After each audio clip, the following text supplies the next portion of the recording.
Let's go ahead and move on to this, because it actually is tied directly. Krystal is the one who spotted this, and I thought it was absolutely fascinating story. So it starts with Ryan Grimm wrote a great story over at The Intercept, kind of a gut check for a lot of Democrats in the wake of Virginia. Let's put this up there on the screen from Ryan. It's not just white people. Democrats are losing normal voters of all races. And what Ryan points to is that as they continue to look inside of both focus groups and in terms of post-electoral data in 2021 after the Youngkin victory, they are seeing a drop amongst normal voters of every ethnicity and not just white working class voters. And the point that the thing that they point to is in focus groups is not around critical race theory, as we have seen. The swing voters cared much more about school closures during COVID-19 and the cultural gap between working people and Democratic elites, who broadly supported the prolonged school closures while enjoying the opportunity to work remotely. I don't think we can underscore how important that was, and of course it makes intuitive sense. School is a natural childcare outlet for the American working class. They cannot afford other programs, and they also cannot work at home. I remember during the pandemic seeing different cases of, like a father or a mother working at a coffee shop and her daughter is in the corner, playing on an iPad, which is shameful, right? She has to go over and check on her every 5 minutes or whatever, but that's no way to be. And a normal, white collar worker can just simply sit at home and they can watch their kid, while they work, or, they can do some hybrid schedule. Ask any person who works shift work whether you're allowed to work hybrid. They'll go ahead and laugh in your face. And the real thing that Ryan is pointing to is that on culture, but also in terms of the way things played out with pandemic policy, that the Democrats are losing voters of all stripes, largely amongst the lower middle class. And Virginia is very much a bellwether for the nation. I mean, one of the things that we pointed to is that it's very historic for the Virginia gubernatorial race to go in the opposite direction of whoever wins the White House. And that the Virginia gubernatorial race is generally, and again, generally a pretty good indicator of where things are going to go in the midterm elections, because it's off year and it kind of captures what the national mood is. When you put all of that together, what you see is both a cultural backlash. I don't want to diminish it, but I also don't want to give it too much credit. But more importantly, you see a general angst and feeling of people who say, I used to feel that these people were looking out for my interests, and now they're not. And that's why you see such a broad-based loss amongst all coalitions in Virginia. We saw black turnout go down, Hispanic turnout actually go up for the GOP. Youngkin, depending on which exit poll you want to look like, either won an outright majority of Latino voters, or he actually won like 40, 50%. Regardless, that's a lot. And then amongst white working class voters, that story is obviously very clear in terms of how it came out for Youngkin. So I'm going to tell you my favorite fact that I learned recently. This is going to blow people's minds because it's just so different from modern politics. In 1938, after FDR had been president for a while already, Democrats had 80% of the House of Representatives. Yes. And 80% of the Senate.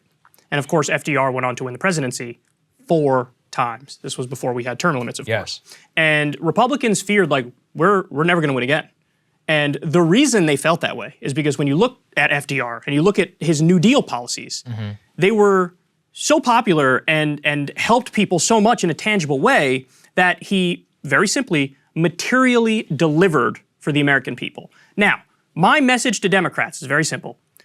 You have to materially deliver for the American people, or they're not going to believe you, and then they're going to start looking not only to other politicians, but also to other issues as a stand-in for class. So, and in fact, that's what I think is going on here is, in a way, culture has become a stand-in for class and economics, because when there's a total lack of anybody helping you economically, well, then you say, well, then who can I most align with culturally? Who most meets my values, if you will?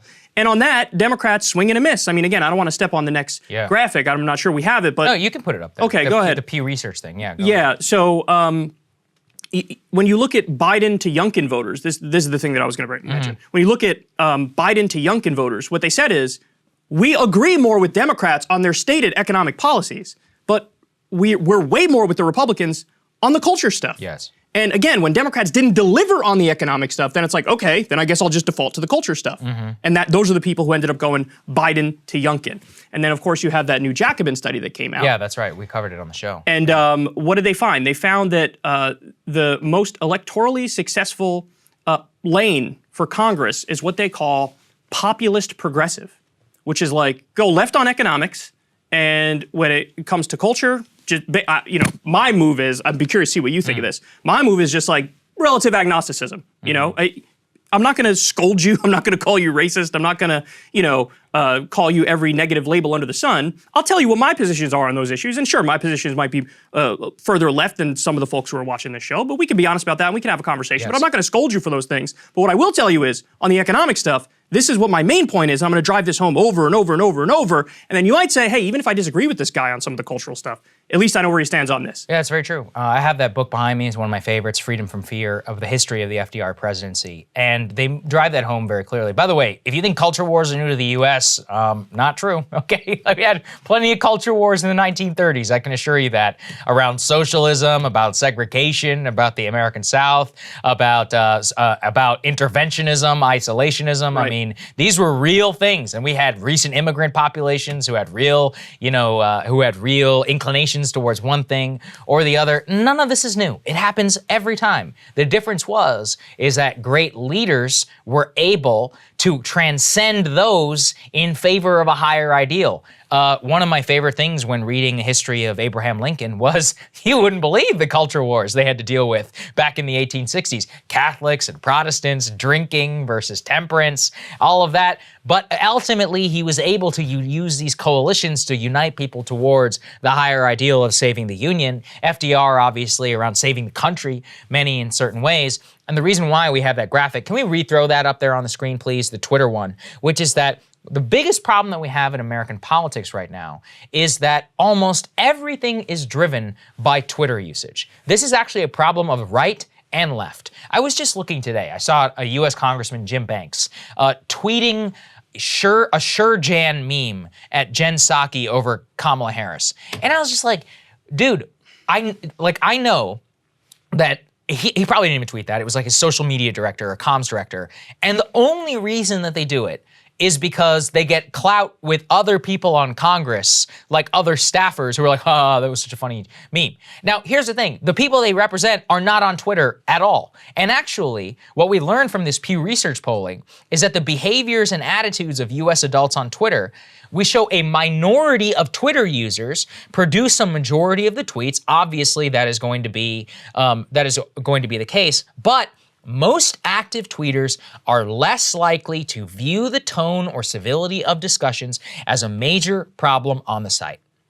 This is something that Krystal honed in on and which I think is really important, which is that when you have the people who produce the vast majority of the content on a website, which is overwhelmingly not just used, but on all the time by political media elites, and those people value less civil conversation, we get the tone set from the very top. I see this constantly. I cannot tell you how many times when I was working as a White House correspondent that everybody in the White House press corps was driving and asking questions based on what was happening on Twitter. And this has a terrible feedback loop because what happens then is that the people in the White House only care about what's happening on Twitter. People in Congress only care what's happening on Twitter. I can even give you a personal example. I could say something here on this show. This show is watched by millions of people, and it is almost like shouting out into the ether in terms of whether somebody in Congress were to notice. I could tweet something, right? I could send a tweet critical of a member of Congress,